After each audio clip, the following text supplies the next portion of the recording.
মন্ত্রিসভার বৈঠকে সবাই হাজির হয়েছেন গুরুত্বপূর্ণ নথি নিয়ে, কিন্তু একজন মন্ত্রী এলেন কোলে মাত্র ৩ মাসের শিশুকে নিয়ে। অবাক করা এই দৃশ্য এবার নজর কেড়েছে পুরো ইউরোপের।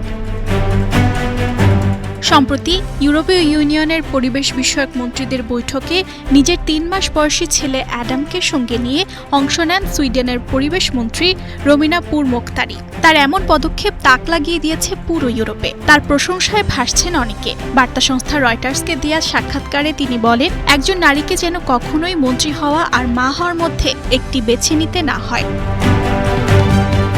কর্মজীবন ও মাতৃত্ব দুটোই একসঙ্গে পালন করা সম্ভব, আর সেটিই তিনি উদাহরণ হিসেবে দেখাতে চেয়েছেন। ২০২২ সালে মাত্র ৩০ বছর বয়সে সুইডেনের জলবায়ু মন্ত্রী হিসেবে দায়িত্ব নেন রোমিনা পুরমোক্তারি।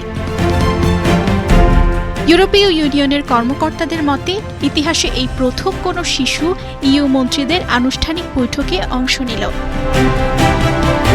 Archita Shehzin, star news.